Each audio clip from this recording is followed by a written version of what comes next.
Sheet going around now, I think. She's got it. We're ready to go. I wanted to take a minute also, you guys are going to get sick of this, but I don't care because it's going to be our whole world, is the profile of the graduate. So we had a vision for our school for many, many years about creating students who could say yes to Jesus when they get out of here. That may seem a really far away goal for you, but it's really not, because we're getting old fast, right? So we wanted to also think about what do we want from our students that's not academic. And really we were thinking about the whole picture when we started to discuss the profile of graduate, but we kind of ended up taking academics out of it. Like, we don't have a goal for your students that's academic. We just want them to pass and be able to go to college if they want to. Does that make sense?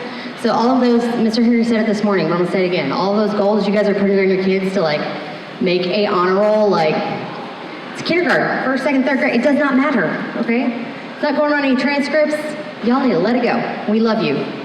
Let it go, okay? But we were thinking about the most important things to us as far as like the product that comes out of our school. And the first thing we wanted is that our students would have Christ-centered relationships, and so we work on that a lot. They're working on it primarily with you at home, but then when they're here, how they relate to each other, how they relate to their teachers, their siblings, you guys as parents, all those things. And so we work on that a lot, and it always comes back to our relationship.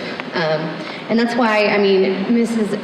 Ernest talked about, she had conversations in Mr. Henry's office, but I kind of wanted to ask her, like, what was that like? And she's not going to say that her child got yelled at in the office. That doesn't happen. Mr. Henry always comes back and he's the same guy that you guys interviewed with. I promise. He's the same guy that you sat down with for 2 or 3 hours or however long he got you in those chairs. But he's the same man, and he sits down and says, hey, what's going on? What happened in class today?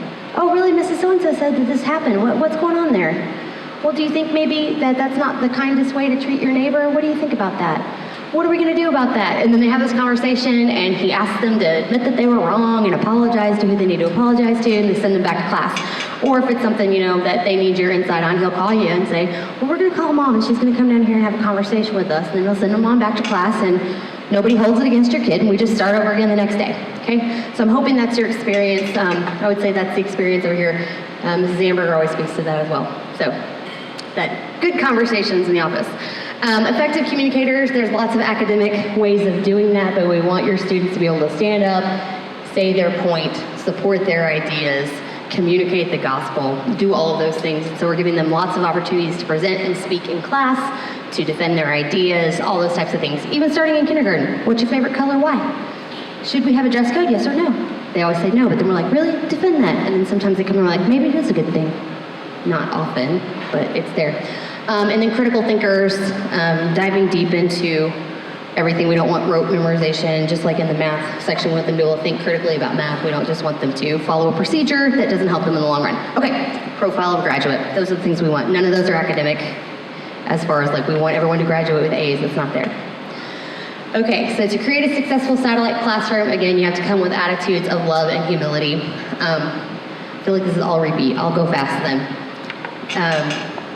All your sin's going to be present and aware. Your child will become aware, and there will be a mirror that shows you what your face looks like. Because they'll start doing the thing they'll start doing the thing that you're doing, and you won't like it when they do it. And it'll make you think, oh, they're doing that because I'm doing that. They're being cranky because I'm being cranky. They're being short with me because I'm being short with them. And so you have to be the adult in the room. You have to be the adult, the mature one. You have to give. You have to come back and apologize. Sometimes first, you have to model it for them.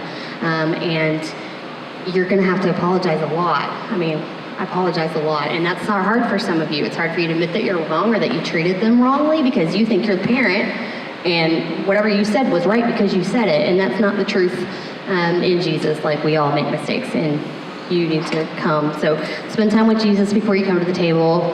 Lots of really organized adults would say if you get up just 30 minutes before your kids get up, that time is some of the most like profitable, productive time ever because you don't have kids that need you immediately. Spend time with Jesus then. Just pray before you go, and if you need them to go do something and they're eating their breakfast and you go spend a few minutes getting ready for your day, go ahead and do that.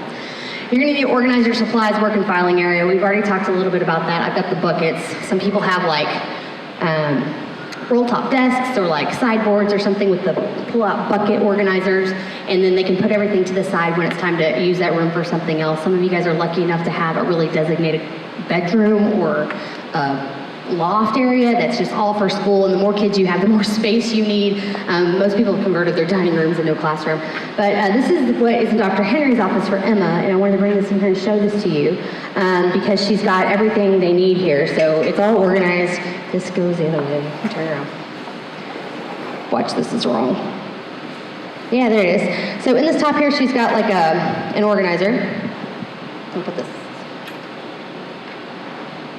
Can you tell I rehearsed this? The drama teacher in me is dying right now.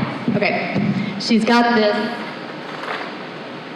desk organizer. It has like way more stuff than you need. Okay, and I'm saying you guys do not come to the homework table with one pencil.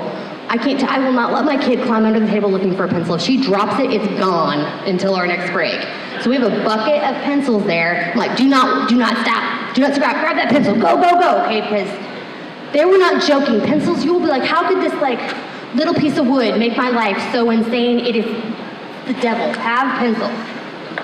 I'm sorry, I get a little snarky. Okay, but she's got pencil erasers. She's got little grippy fun things. She's got rubber bands, paper clips, push pins, markers, highlighters, Sharpies, tiny little Post-it notes. When we're doing composition and I have edits for Sadie, sometimes I'll go through and I'll just write the little edits on here.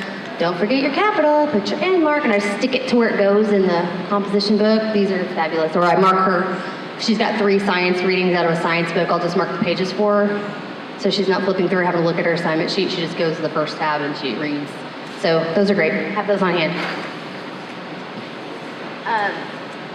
Mrs. Ernest also has a copy of one of these. This is like just one of those cubes, a file block. And for each of her students, she would have a folder for each subject. So when papers start coming home, you have to have a place to put all of that stuff, and you want to keep it in your possession until the final semester grade is in. You guys with me? Keep it. Sometimes things disappear. Sometimes RenWeb, I don't know what happened. Really, it's user error. It's all user error. Sometimes we make mistakes as teachers, and we want you to be able to go back in there and be like, here's that math quiz you sent home, here's the grade on it, fix it, okay? Should I stand behind this? Am I not picking up on your mic, Joshua? You can tell me what's up. So if you have multiple kids, so she's got like all these pink ones here, English, history, math, science, and then if you have another child, maybe there's a blue, English, history, math, science. So when things come home graded, stick it in this folder and keep it there just until the end of the semester. Once that final grade's in, everything is good, you agree, you can take it out and have a bonfire, I don't care. Or take your notes to college and defend yourself against the masses. It's all great. But there's also extra like loose leaf paper in here, graph paper, there's a whole thing of graph paper, construction paper, and it's all just filed away so you can find what you need. This is like colored copier paper, so it's thinner for cutting out and gluing to stuff. So all the kinds of papers that you will need will be in there too. Down here she's got like crafty things and letter tiles. She's got Yale pipe cleaners. Why is this a staple in our life, but it is. And then she's got magic, or like expo markers and erasers and a tub. Everything in a tub is your best friend. Please do not have one big thing empty, but tubs are your best friend. She can actually take this, Emma can take this to different places in the school, and she actually has a tabletop from IKEA that's one of those white ones that's real smooth. Have you guys seen those? You can write on them with white erase marker and then like erase right on the table. So any non-textured surface, like you can't do them on these because they stick really hard, but any kind of smooth surface, if it's super glossy, you can use it as a whiteboard, and sometimes let's do the math right on the table and erase it, or do an outline and then erase it. Or they're just bored and they want to take 5 minutes and decorate their table and then erase it. It's great. Keep it all together. More crafty stuff. There's like 20 glue sticks here. Glue sticks too, right? Why are they all dead? Somebody needs to come up with something better. Here's your million idea. Get a better glue stick. Markers. And then at the bottom are all the books and the composition or curriculum that comes home that you're supposed to keep at home. They say, take this book home and keep it. You need a place for it. Sometimes piling up doesn't work because then you're having to dig through that way, but you can stick them in the binder. She's got her composition binder, spelling power, all that stuff's in the bottom. Does that make sense? Have a place, think through it. This one's really, really good. She's been using it for 6 years or something. It's been great. And Mrs. Ernest left her big bucket here too. And then Mrs. Ernest also said that she's got this home binder that you take ongoing assignments and stick in here. Is that what you were saying? And she knows how to go through each of these sections. Anything that says keep at home, like this is a math page. that she's supposed to keep at home. She's got extra graph paper and all that stuff in a binder, so she can just pick this up and take it anywhere in the house and work. And a lot of parents have like clipboards on hand or lap desks. Sometimes you're like, just go sit over there on the floor. Sometimes your kids want to be close to the floor. They don't like their feet dangling. I don't know if you guys know that, but your kids want to have their feet planted. But sometimes they just want to sit crisscross applesauce on the floor with a math page, a pencil, and a clipboard. Do that, it works. Okay, that's it. Questions about that or other comments of things that work for you?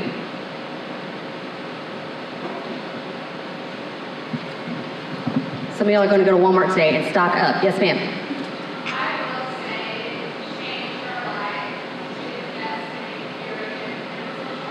Yes, okay, this is the same for teachers. They're like possessive over them. If you even like take it out of the room, they will like tackle you. Mrs. Hobbs is the best. It's an X-Acto brand.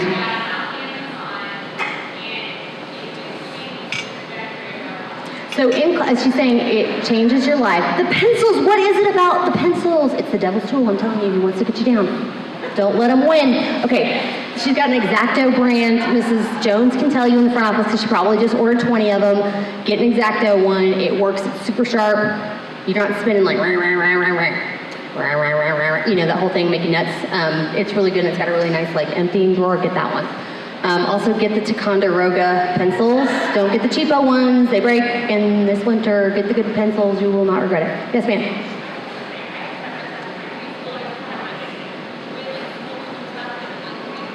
Yeah. She separated her preschool from her school stuff so that the little kids aren't getting glitter and all the big kid stuff, right? The nice stuff. It's the old trickle-down system, the old hand-me-down crayons. Send them on down the line, right? Or just the cheaper brands for the babies that break them. Yeah, that's good. Invest in quality office supplies at home. You will not regret that. Have a hole puncher. Have a stapler. You need to have that stinking stapler. All your teachers want you to staple all their stuff together. You need a stapler. You need a stapler puller because sometimes they send home everything stapled and you're spending 5 minutes breaking your nails off trying to get the paper apart. Get a staple puller. Get a staple. Pens, pencils, everything. It seems like a no-brainer, but I'm telling you, put everything you want in that thing. You will love the office supplies at your own house. Yes, ma'am. Okay, I will speak to that. Upper school for sure. If you've got kids starting, sometimes if they're doing like Edmodo, starting like 4th grade, you have to have a device that they can get on or that you can get on and look. You have to have working internet. You have to have a printer that works. But you guys need those things anyway to be able to get your emails that we will be sending you. They are so important. You have to check your email every day. You have to do RenWeb. You have to check your attendance, all that stuff. But you have to have working internet and devices at home for sure, especially in the upper school. They have to have it like every day. Is that true, Josh? It's true. It's true. Okay, sequencing assignments, this has to do with your scheduling at home. Some parents, they know that their kids work better at the top, so they're going to tackle the hardest subjects first. Okay, so if that one's going to be the bear, we're going to get it done. We're going to eat our vegetables first, right? Some of your kids will implode and the whole day will be ruined, so you're going to start with the easiest things first. It's like, oh, look at that checkbox. Yeah, we did that. Highlight it. It's done. So that sometimes is the best part for the little kids to not, or not little kids, some of the kids need to do the easy things first and then tackle the big later. So do you guys know what kind of student you have? Do I have any that have to do the hardest subjects first? Who does the hardest subjects first? We do at our house. We do the hardest thing first. We get math done, okay? How many of you guys do the easiest things first? Okay, how many of you guys have no clue what your student's gonna need? Okay, how many of you guys just do it in whatever order you pick it up out of the folder? Okay, fair. Fair enough. Thank you for your honesty. Okay, so don't forget to schedule your breaks. Your kids need to look forward to those. They can read the clock. Some parents like take one of those cheapo clocks and take the back off and they'll like color it in like the blue hour is math time, and then they do a little break, a little highlighted break. The green hour is English, okay? And then the kids can see the clock going around. They're like, we're almost to the break time, yes! And it's like they get to manage the clock. Then when they get to start reading the clock, it works. And then parent assignments, you guys need to think about. You guys have things to do, especially like grading math work, checking over English stuff. There has to be kind of a back and forth, and you need to know what you're supposed to be doing too as a parent. So a lot of parents will have like an inbox for themselves and it just sits over there. So if you've got multiple kids kind of going through, a student knows what to do and they're not just waiting on you to get done instructing your second child while they're standing there waiting with their math paper. They know they can go put it in the box and then they can go off on to the next assignment and then you'll grade it, and when you're done, what are you going to do with it? Where does it go? So the student knows that they need to do corrections, or if they need to stick it in their homework binder. So you guys need to think through, don't make your child wait on you, especially if you're managing other tasks while they're working. Any tips about that? Give us tips, right? That's important, like don't make the kids wait on you when they could keep going.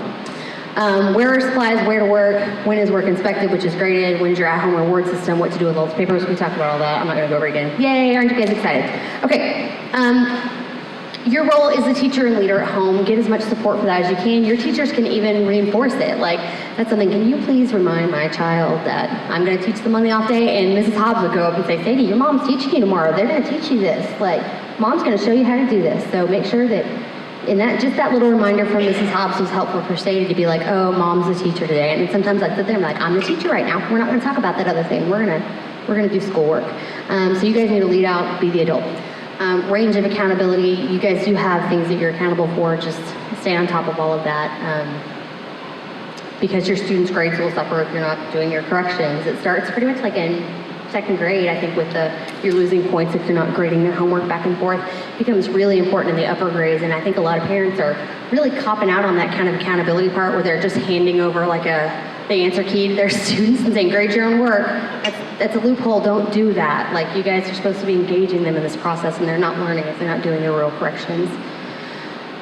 Your teachers will be giving you time for projects, tests, and reviews. It's very tempting to skip that because you're busy. It's really tempting to not do your Shirley jingles because you don't have to turn it in. Does that make sense? But that will catch up to you, I'm telling you now. If your teacher gives you time to study something and to watch those YouTube videos, you need to watch those YouTube videos. You need to do the fact practices. It will really catch up with you, and that's good practice for the rest of their lives. And I'm telling you, I'm teaching these 10th, 11th, and 12th graders in anatomy, and some of them have really bad habits when they get to me because they have reading assignments every day, and some of them are waiting until the day before to study for a 50 question muscle quiz. It's a location quiz. They have to label every major muscle in the body, and those are all in Latin. You can't learn that. You guys say sternocleidomastoid, can you spell it? I mean, yeah, no, you gotta learn that. You can't do it the night before. So those habits start very little, so study when your teacher tells you to study. Now, some of the moms did mention that middle day is really, really important. There is kind of a hack for that, like really the things that you don't have to turn in the next day. We always start with the papers that have to get turned back in on Wednesday, Wednesday, because we're a Monday, Wednesday family. And then if we have time, we do the other ones, but I know what I need to hold off until Thursday, Friday, Saturday, Sunday, and we do make it up though, like we don't just skip it. But if your kid is hitting this frustrated wall, know that you are the parent. You can say, we're done with this worksheet. We can't do any more. We're stopping because we all need sanity. You're the parent. It's not going on the transcript. It's okay. If you feel like they've done enough of these problems and you can't do any more, you have a little wiggle room there to say, we're done. And just teach your kid to take it. Like, it's fine.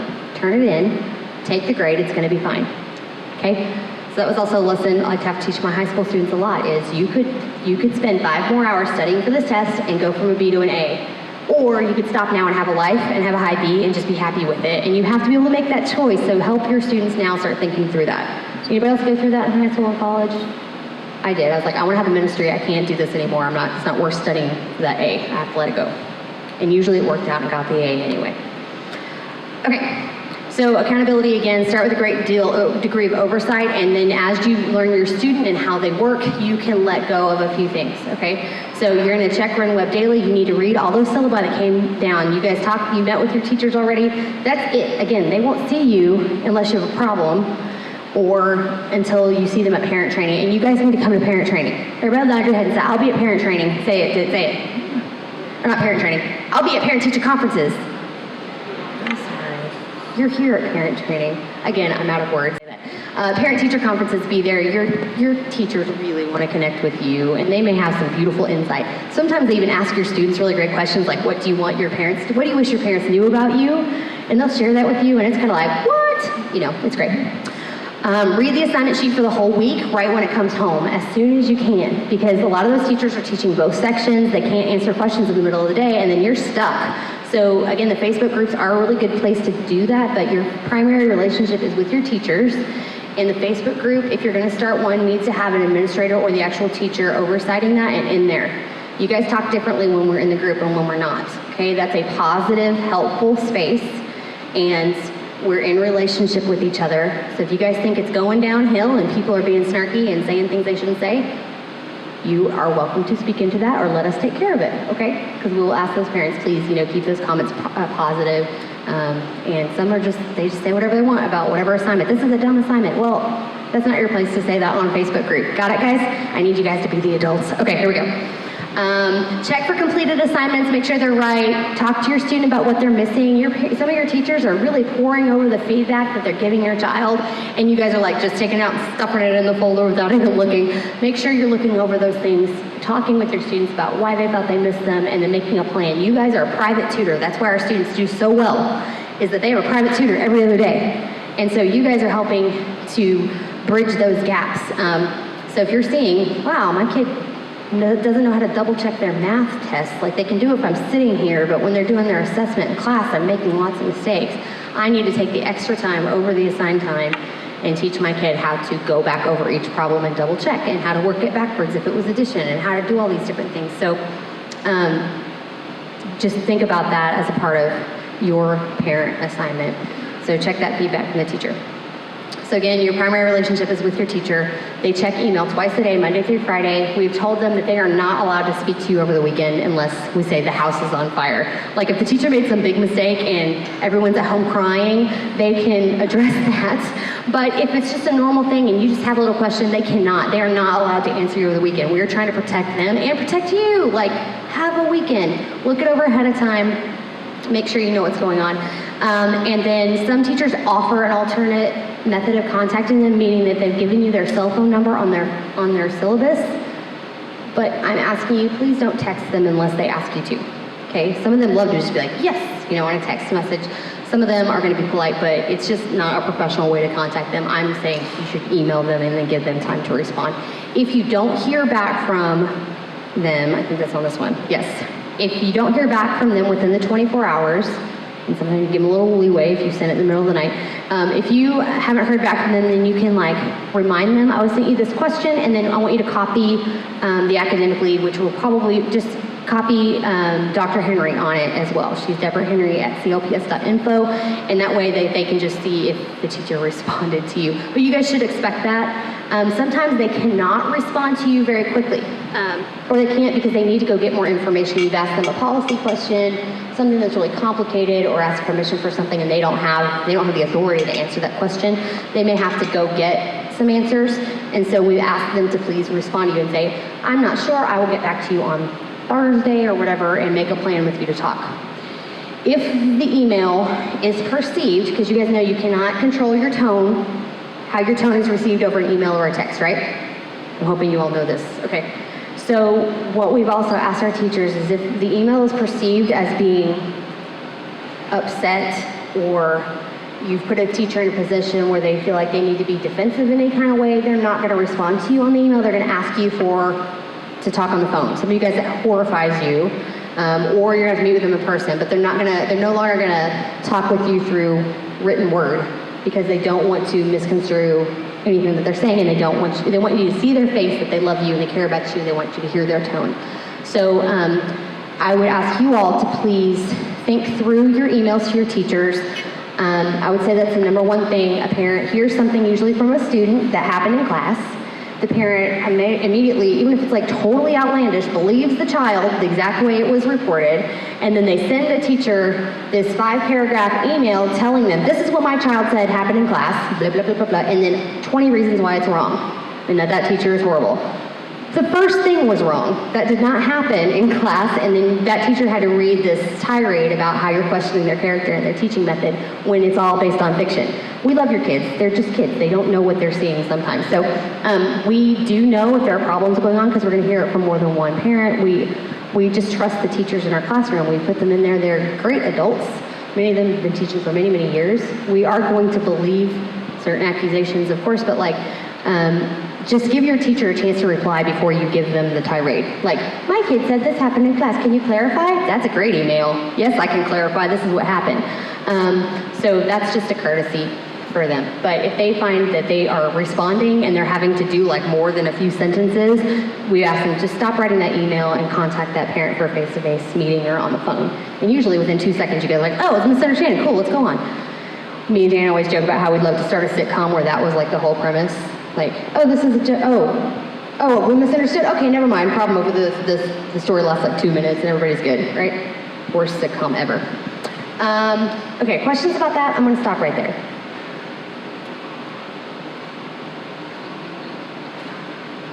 Have you guys had this happen to you where somebody sends you an email that's like funky and you're like, that didn't happen, and you feel like you have to defend yourself through email? Don't feel like you have to do that. We wanna have a conversation with you.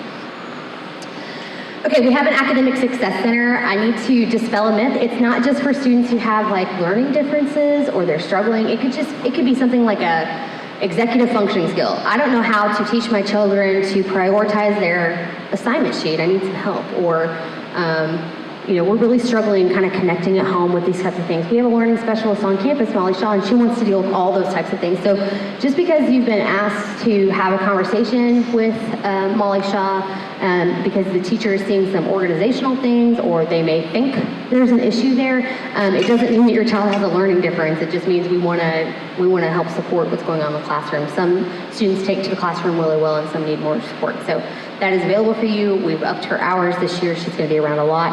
I encourage you guys to come to the parent seminars, the parent education nights. We're going to have some really neat speakers. There's probably going to be like a academic and a spiritual component, so we'll bring in great speakers from around to come talk to you. We've had some really great ones, like the former director of the OUBSU in Oklahoma, who got to come and speak about making disciples for a lifetime and what college students really are like when they get out there and how you can help them. We've had Pam Moore come speak, and she was a personal caretaker of Corrie ten Boom. We've named our house after Corrie ten Boom. She's a spiritual hero of ours. We had her come and speak about Corrie ten Boom's last 10 years of life. I mean, just amazing talk. But we're going to bring in great speakers from all around to speak to you as well, so we want you guys to come to that. And Molly Shaw will be presenting many tools for you guys to help teach at home, especially about executive functioning skills, which she did that session yesterday and did an excellent job. We're going to have some feedback surveys for you to fill out. Some of them have to do with like the amount of time you're spending on homework at home, the culture of the school, different things that we are wanting to get a feel for. We really can't make wise decisions at this school if you guys don't tell us what's hard. And we just pray a lot before we read those. Sometimes they're really hard to hear, but you guys are changing the school because this is your school. This is a parent-led school. We don't just offer everything because we think it's important. Like a lot of the things, we do the things that we do because parents have come to us and said, it'd be really great if we had this, or let's bring back Latin, or let's do whatever. So we start taking your stuff in, and you guys are actually forming and developing the school, and we want you to be as involved as you want to be. So with your parent being your first contact, know also if you see any bullying or safety issues, you need to come talk to us immediately. I mean, like, do not wait. Do not pass go. You walk straight into Mr. Henry's office and tell Mr. Henry, tell me, whoever you see, like, this is not safe. You see anything unsafe, and you can pretty much, if you can pull your child out of the situation, you can separate children, you can look at child and think, please don't hit him. Okay, it's fine. In the lobby, it's fine. But go and get an administrator to break up any kind of issues, but bullying, we don't do that. We're gonna get that straightened out straight away. We don't really have a problem with it. I'm just saying, if you see it, we want to know. We take it very seriously. Okay, questions. I ran through that. How fried are you? 1 to 10. Show me fingers. How tired we are. 10 being the most tired. Okay, we're almost done. How many of you guys have a little more to give? Yeah, okay. I'm gonna give y'all a break. I'm gonna go see we'll get the next speaker set up, and then we will try to keep clipping along if they're available, because some of them are double dutying in both sections, and we'll see if we can just keep moving. So y'all take a break, and we'll get y'all back together in a few minutes.